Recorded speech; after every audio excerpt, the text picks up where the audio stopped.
They call it feed and fuck. Feed and fuck response. I guess you have to be a certain degree of rested in order to get horny. I That guess. sounds like a good name for a restaurant.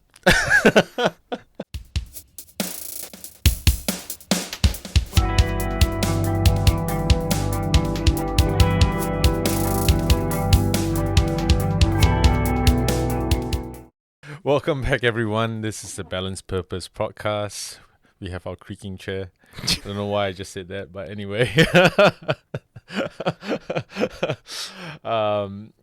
We have Andrew Molino and me, Fabian Lowe. We're part of Keep and Sage. We got our uniforms on today, so I represent y'all. We're talking about how to relax. It is Sunday, Anzac weekend. Yep. Very topical, very relevant. I think most people understand the need to relax. But I think some of the things that we do, we might think we're relaxing, but they're not actually relaxing us. So some things that come to mind are, watching TV, especially Netflix. It's all about Netflix these days. Binging on Netflix. What do you mean it's not relaxing? Because I kind of get the impression that like off the top of my mind, when you're watching Netflix and stuff, you're kind of sitting down and just like vegging out, and especially if it's a mindless program. So I'm just like curious what your take is on that. Yeah, I guess it depends on what you're watching, and I just find that things like Netflix and scrolling through a Facebook news feed on your phone, the things that seem relaxing, but they might actually be stimulating us and not really helping us actually unwind. They're just giving us different stimuli that distracts us from the stuff that stresses us out in life. I'm sure some people do get genuinely relaxed from watching TV and watching movies. I'm not going to speak for everyone. But I just think it's that kind of, watching TV and scrolling on your phone, there's can be like default activities for people to relax, but I think it's worth noticing if it's actually helping you relax.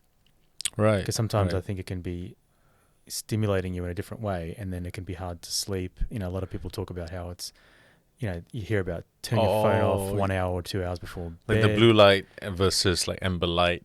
And they're talking about more relaxing lighting that comes from your phone and your computer. I see what you mean about that. The stimulation. I find for myself, when I switch off devices and turn the TV off, an hour or two before going to bed, and if I just sit on my bed and maybe play a bit of guitar, but again, it depends on how I'm playing the guitar. If I'm just playing with it without trying to play a song or focusing and tensing too much, if I'm just playing with it, it's the quiet of having no other sounds around can help me unwind. And then reading, I think a lot of people think reading before bed is a good idea to relax, but I know I was speaking to someone the other day who has been reading a lot before bed, and it's actually affecting his sleep negatively. It's making it harder for him to sleep. So I just think there are things that seem on the face of it that are good things to do to relax, but sometimes they may not be actually relaxing us, and it's worth just questioning, is this actually something that's worth doing to help me relax, or should I be doing other things? Because you hear more and more about people having trouble sleeping these days. And with the lives that many of us are leading now, the increased busyness, the 24-hour news cycle, and the staying on top of the emails and the Facebook notifications, and it's a very hyper-stimulated age that we live in. And I think it's all the more important to know what actually relaxes us and what we think is relaxing us but actually isn't. It's interesting you mentioned about TV and like vegging out in front of the computer, flicking through Facebook and stuff like that, being a type of relaxation. Or what I mean to say is it's stimulation, but it's not the kind of stimulation that we're used to, which is more highly amped up in terms of work. We're going to put in more attention, more focus into our work. So by comparison, flipping through the stimulation of Facebook is a lot more relaxing. So perhaps we are looking at it in terms of relativity. But if you're in the country and you're having more, say, more physical work, working out in the fields, then comparatively speaking, TV would be a lot more stimulating for the person. Right. Yeah. So perhaps is another form of distraction that we put ourselves through, away from something that's way more hardcore into something a little bit less. But it doesn't mean that it's actually relaxing at all.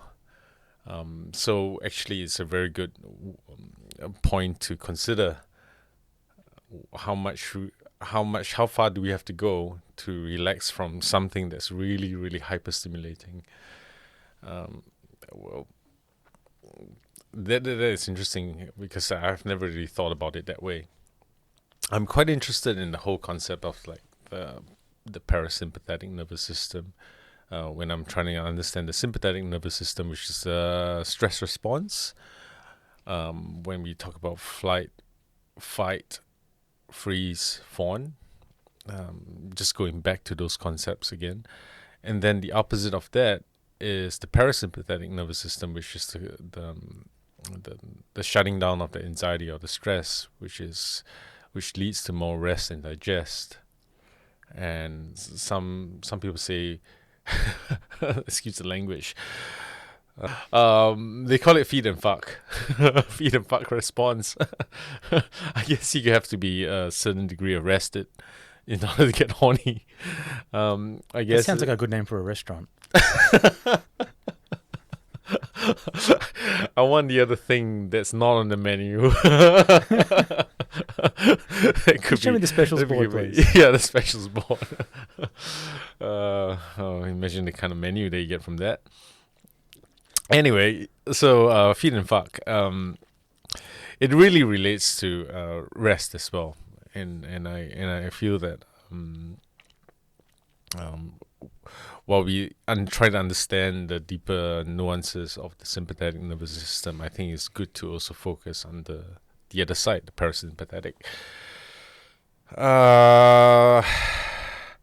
I think about what are the ways we tend to relax in today's society, and one of the things that that comes to my mind is what men do normally, which is to veg out in front of the computer or TV even, and I'm thinking in terms of maybe there's a difference on how people generally rest. So the first thing I can think of is relaxing by vegging out. Like if you're watching a mindless cartoon, or even if it's an advertisement or something, even if it's some sort of stimulation. I don't know, the classic sort of example of the wife asking the husband, "So what are you thinking, honey? What's on your mind?" And he goes, "Nothing." Maybe it's kind of true. Maybe there's a reason for a no thinking moment. You just like there's really nothing going on out there. Whether that's true or not is also up for debate. But maybe comparatively speaking, is something to focus on. And focusing on something not worth focusing on, like nothing, is kind of resting. But then the second point I was going to bring up was the whole thing about focusing on nothing, which is a meditation technique that some people put themselves through.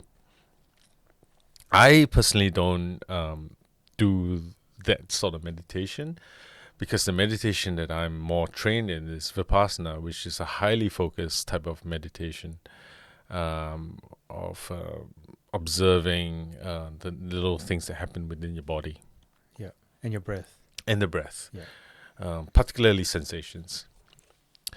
Now, that is to me, it's kind of weird because it's far from relaxation. Meditation is a real discipline practice, which you kind of have to go, well, sit, meditate, do your thing. But at the same time, what's interesting is when we go through the meditation process, although the mind is very hyper focused on what's happening within the body, the rest of the body seems to go into nervous system rest and relax, rest and digest. There's no fucking in meditation. No, you won't want to think about fucking. Yeah, about like fucking meditation. I think they call it the Kama Sutra. But anyway, okay, beside the point. There has been known. Some people have reported that meditating while being in an insomnic sort of state, even though they don't really fully shut off into sleep, they can still get a restful sleep, a night's sleep as a result. So kicking the body into the parasympathetic nervous system, whether or not the mind is stimulated or not, still rests the body. So it's an interesting paradigm that you've brought up. That we didn't rehearse this at all. I mean, this is completely fresh. So we're completely vibing with the thoughts that are coming up right now, and we're just jamming with it, really. So does the mind need to blank out, or can the mind continue to be stimulated like a dream state? Oh no, that totally just came up. Like when we are sleeping, the body is asleep. Most of the mind is asleep. We kind of shut down during sleep, but the dream state means that the mind is still active. So it makes it very. It's quite a provocative thought in my mind that the mind will seldom seem to stop. We just got to give it something to focus on, eh? I don't know what do you think about that? This is entirely fresh. So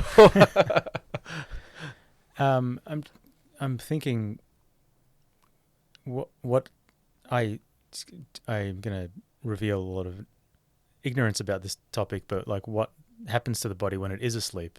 And so if dreaming can still happen, but you're asleep, is the mind working even if you're not dreaming?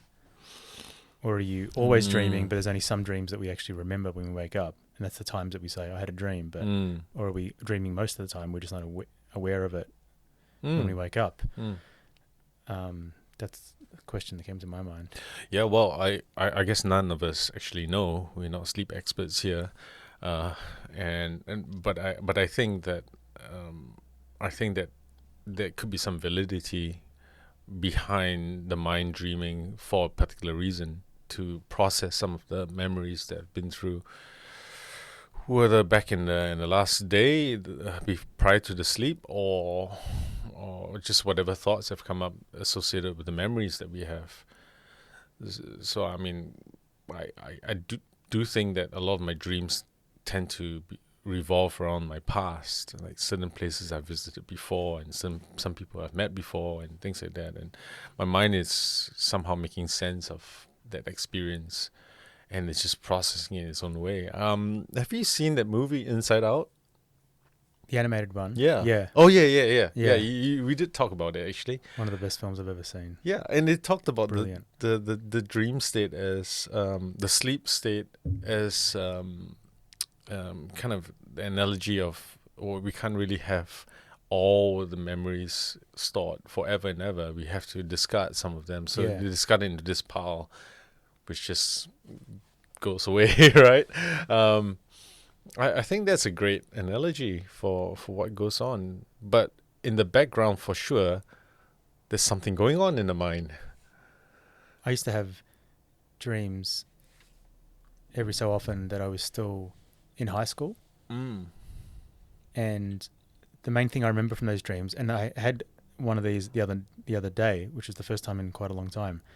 And the consistent theme that runs through all these dreams about being back at high school is the thought or the panic that I thought I was finished high school. I thought I had done all the things passed all the tests and graduated, and I thought I was out of high school. That's the main thing that's consistent among those dreams. And I had it the other day again. And I woke up and I was like, what? It's been a while. Why would it seem so random? Why am I'm 35 years old. Well, at least you passed high school. I went through dreams where I just simply could not pass high school or some of the courses I did, a university or whatever. It's just like, what does it tell about what goes on in my head? Yeah. I want to talk about meditation some more, because I really believe that meditation is a great thing. It's really helped me a lot, and I really think it can benefit a lot of people.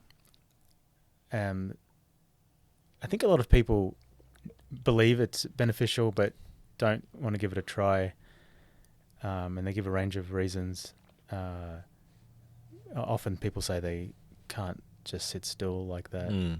And I think sometimes people try meditating once or twice and they sometimes find they felt, more unsettled after it than when they started it. And they think, oh, it's supposed to relax me.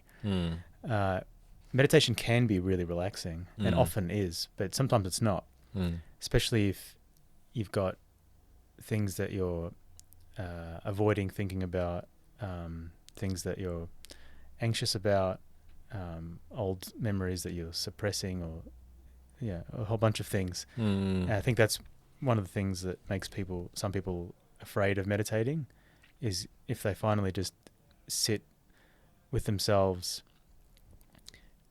but not intending to go to sleep, actually sitting with and just observing in that Vipassana style, which is the type of meditation that I do. Although I don't think of it as Vipassana because the app that I use doesn't mention the word Vipassana, but I guess that's the tradition. It's probably where it's come from. Yep. And it's about observing bodily sensations and observing the breath. Yep. Basically that's the essence of it. And sometimes for people, if they just sit with themselves, then all these like thoughts come that they didn't realize they had, and they can when they finish meditating, they're more anxious and unsettled. And I would just encourage people to do it, to make a habit of it, because that's where the benefits can really come into it. Meditation is often relaxing for me, but it is a bit of a discipline. But it's once you can sit down, and it's one of those things. The more you do it, the easier it becomes. But if you don't do it at all, the idea of just sitting still without any stimulation, without actually doing anything, without focusing on any task or talking with anyone or communicating at all with anyone, that can seem a really confronting idea. Oh yeah. But once you do it a few times, and once you get over that, that little hurdle of stopping the energy flow of your day, and often the rush of your day, and actually setting aside that time wherever you can fit it, and actually stopping, and whether you use a guided meditation, which I would recommend for people because it's just a great way to get into it. It really helps the process. It can just really, really helps, and it can really relax people. Yeah, for sure. It's a really good practice, and I completely agree with you. It has worked out so well in my life. What the practice of that. I sort of see what you mean about the initial dangers of meditation or calming the mind, because calming the mind seems like the the byproduct of the meditation practice, which requires a certain sense of mindfulness about what actually is going on in your head. A lot of people who work hard or find ways to distract themselves are distracting themselves away from their own thinking for a good reason, because these thinking do not necessarily benefit them, or it can be quite harmful to them. It can be quite self-destructive. So that's why distractions exist. And when suddenly we put ourselves in a position where we are a lot more quiet, there's less distractions, all these things start coming up, and it's like the demon that you don't want to see. Yeah. And be like, oh no, like, here we go. What do I do with this? So meditation offers the next technique of, okay, fine. Observe all these things, these thoughts that come up. Make friends with it. Or you don't necessarily need to make friends. So just regard it neutrally. But I sort of like to add additional sort of like factor in that. Like, if it's a demon, then okay, don't run away from demons. Don't distract away from them. Acknowledge that they're there, but also you can go one step further to go, hey, you're part of me. We can coexist, or we can Make fight. peace with it. Yeah. So one way to come to peace with it is to take the extra step to go, let's just get along. But one way that meditation offers as a technique to get along, so to speak, is to observe it neutrally, to become equanimous with these thoughts. It can be a hard task for a lot of people who haven't been used to that process. So it can be really confronting. What meditation does offer, or Vipassana does offer, is a way to channel those your attention away from those thoughts, almost to ignore those thoughts and direct it into a more tangible, practical, realistic thing that's happening. In a way, it's saying, oh, keep it real. All those thoughts are unreal. I think to start with, for the beginning stages of meditation, I think that's really important. Disregard them, because they're not part of reality right now. They're just projections. They're all just stories. Stories. And human beings are such great storytellers, and we love listening to stories. So we tell ourselves stories, and we listen to our own stories, and we just go on this loop. Stories. Yeah, all stories. Vipassana offers, okay, that's just a story. What is actually real right now? Okay, you're in a hall, you're in a room, it's safe. It's not a war zone out there. Sure, there's COVID out there, but you're safe in your room, isolated from everyone else. Right now, the truth of the matter is that you're safe, you're fine, you're okay. So, but that's real. Here and now. Objectively. Yeah. Here and now, it's real, it's safe, it's good. You're all good. So you can relax. But let's give something for your mind to chew on. Netflix. Like Netflix. And then, okay, well, but Netflix is a story as well. So, what is actually real in this moment? And that's actually what's actually going on in your body. So as long as your mind has got something to chew on, and you can control it. Yeah. I think it sounds like the mind needs to chew on something always. Yeah, I think so. What kind of things do you do to relax?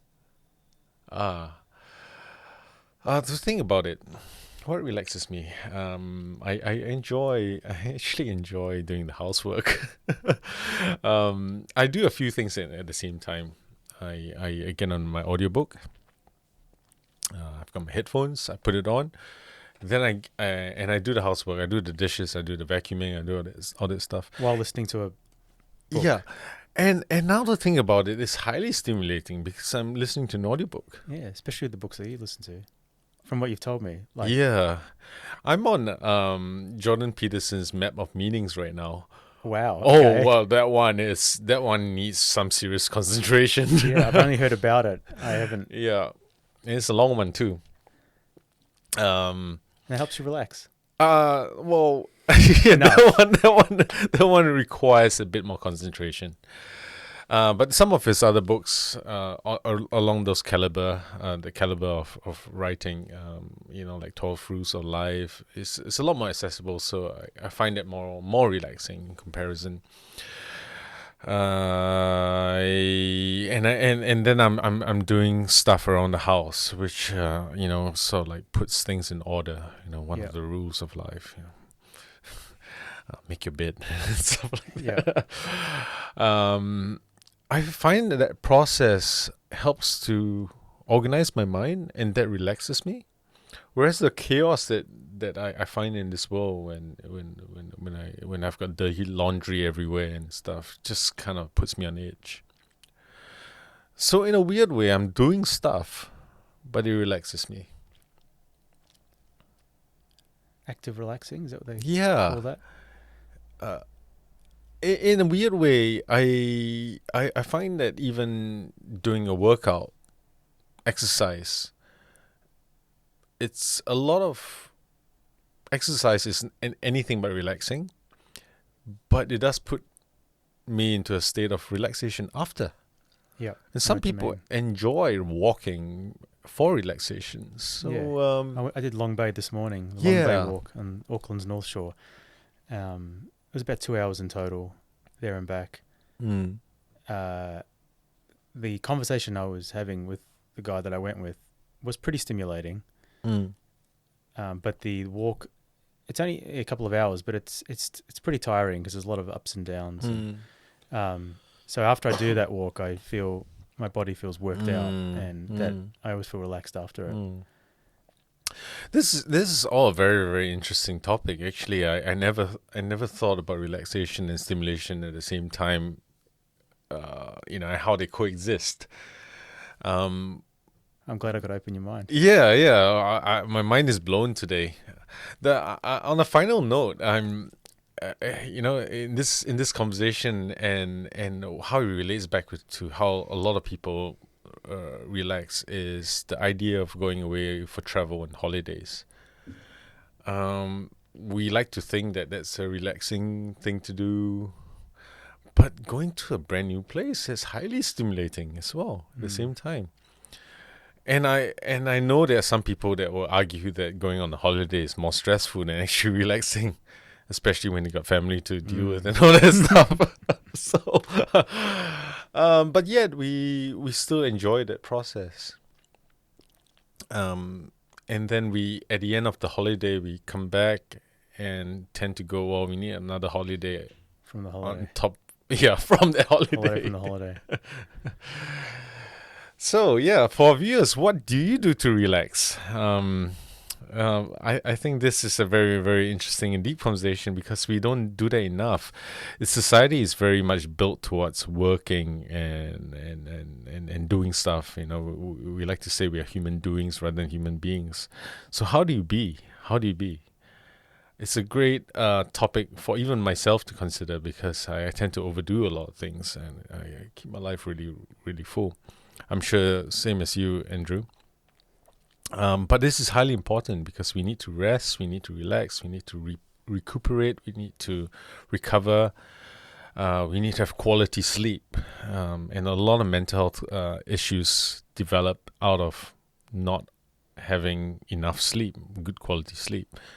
So certainly we need to focus our attention more on the rest side of things and not feel guilt or shame as a result of doing those things. So this is our topic for this episode of the Balance Purpose podcast. I hope you enjoyed the discussion. Feel free to comment, support us by liking and subscribing. And if you got any topics, please let us know.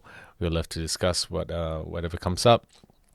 And until next time, thank you, Andrew. Thank you. And it's me, Fabian, here signing off from the Balance Purpose podcast, brought to you by Keeper and Sage.